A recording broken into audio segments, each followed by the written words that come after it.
Right ఉమ్మడి వరంగల్ జిల్లాలో వర్షం దంచి కొడుతుంది. గత 3 రోజులుగా ఎడతెరిపి లేకుండా కురుస్తున్న వర్షాలతో జిల్లాలోని చెరువులు, కుంటలు నిండుకుండల్లా మారాయి. భూమునిపాదం, బోగతా జలపాతానికి భారీ వరద చేరింది. జలధారలతో కొత్త రూపాన్ని సంతరించుకుని పర్యాటకులను ఆకర్షిస్తున్నాయి. నిన్నటి నుంచి బోగతా జలపాతానికి సందర్శకులకు అనుమతి ఇవ్వడం లేదు. వరంగల్, హనుమకొండ, భూపాలపల్లి, మానుకోట, ములుగు జిల్లాలో జోరు వాన కురుస్తోంది.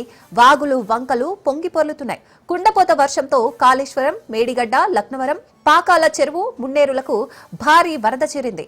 బయ్యారం చెరువు, జంపన్న వాగులకు వరద పోటెత్తింది. 4 రోజులుగా కురుస్తున్న భారీ వర్షాలకు ములుగు జిల్లాలో వాగులు ఉధృతంగా ప్రవహిస్తున్నాయి. దీంతో ఆ ఏజెన్సీలోని అనేక గ్రామాల రహదారులు నీటి మునగటంతో రాకపోకలు స్తంభించిపోయాయి. జిల్లా అధికార యంత్రాంగం అత్యవసర సేవలు అందించడానికి ఏర్పాట్లు చేసింది.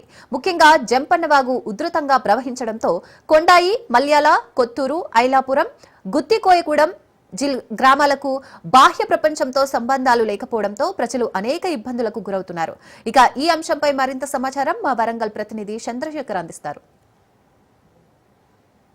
జిల్లా వ్యాప్తంగా కూడా ఇటు వాగులు పొంగిన ప్రదేశాల్లో అయితే ఇటు ఎన్డీఆర్ఎఫ్ సిబ్బందితో పాటు డిస్ట్రిక్ట్ డిజాస్టర్ టీమ్ పోలీస్ సిబ్బందితో పాటు ఇటు డిస్ట్రిక్ట్ ఫైర్ సిబ్బంది, ఇటు ఫిషరీస్ సిబ్బంది వీరంతా కూడా సేవలు అందిస్తున్నారు.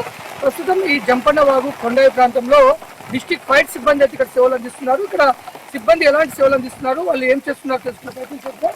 చెప్పండి సార్, మీరు ఎన్ని రోజుల నుంచి ఇక్కడ ఉంటున్నారు, ఎలాంటి సేవలు మీ ద్వారా ఇక్కడ జరుగుతున్నాయి? నేను ములుగు డిస్ట్రిక్ట్ ఫైర్ ఆఫీసర్ ఏ నాగరాజు గారు ఆదేశానుసారం మేము 23 తారీఖు ఎర్లీ మార్నింగ్ వచ్చామండి. ఆ రోజు నుంచి వెళ్ళి 24 అవర్స్ బస్ సేవలు ప్రతిరోజు 24 అవర్స్ ఇక్కడే అందుబాటులో ఉంటున్నాం. అత్యవసర పరిస్థితి ఉంది అని చెప్పేసి ఎనీ ఎమర్జెన్సీ కేసెస్ మమ్మల్ని డీల్ చేయమని చెప్పేసి అన్నారు. ఎవరైనా వాగులో పడడం కానీ, ఒకవేళ వాగులో ఎమర్జెన్సీ నైట్ టైంలో వాళ్ళను ఇటు అటు తరలించడం కానీ, దానికోసం అని చెప్పేసి మమ్మల్ని ఇక్కడ ఉంచారండి. మన ప్రజలైతే తీవ్ర ఇబ్బందులు పడుతున్న పరిస్థితి. ప్రభుత్వ అధికారులు కూడా ఇటు ప్రజల అవసరార్థం ఇక్కడ 3 బోట్లను అయితే ఏర్పాటు చేశారు. బోట్ల ద్వారా ఇటు ప్రజలని ఇటు అటు తరలిస్తున్నారు. అంతేకాదు అత్యవసర వైద్య సేవలు కూడా ఈ బోట్ల ద్వారానే వైద్య సిబ్బంది వెళ్తున్న పరిస్థితి. ప్రస్తుతం మనం జంపన్న వాగు వద్ద ఉన్న బోటు వద్ద ఉన్నాము. ఇక్కడ కొంతమంది కొండాయికి సంబంధించిన గ్రామస్తులు ఉన్నారు, వారితో మాట్లాడదాం. చెప్పండి, అసలు ఏంటి వర్షాకాలం వచ్చిందంటే మీకు ఎలాంటి సమస్యలు ఉంటున్నాయి? మాకు చాలా బాధలు ఉన్నాయి, చాలా సికాకులు ఉన్నాయి, చాలా నష్టపోతాం. దానివల్ల తిండి కాడ, టికాని కాడ మాకు కూర లేదు, బువ్వ లేదు, సరైన తిండి లేదు, మాకు ఏది లేదు, ఎక్కడ లేదు. చాలా మంది కూడా బక్క సీలిపోతాం.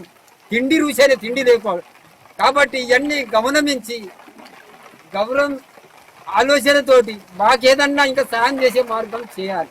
ప్రభుత్వ అధికారులు మీ దగ్గరికి వస్తున్నారు, ఇటు వైద్య సిబ్బంది కూడా వస్తూ సేవలు అందిస్తున్నారు. అసలు ఎలా ఉంది ఇక్కడ ప్రభుత్వ సైడ్ నుంచి మీకు ఎలాంటి సేవలు అందిస్తున్నారు?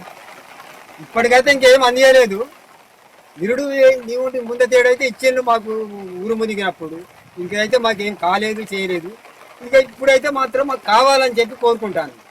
ఇది పరిస్థితి కొంత ఇబ్బందికర పరిస్థితి అయితే ఉంది. అధికారులు అయితే వస్తున్న పరిస్థితి, కానీ ఈ బోట్ల మీద ప్రయాణం చేస్తుంటే బిక్కుమంటూ గడపాల్సిన పరిస్థితి అని చెప్తున్నారమ్మా. చెప్పండి, మీకు ఎలాంటి సమస్య ఉంది? వర్షాకాలం వచ్చిందంటే మీకు సరైన రోడ్డు లేకపోవడం, బ్రిడ్జి కూలిపోవడం వల్ల ఎలాంటి బాధలు ఉన్నాయి?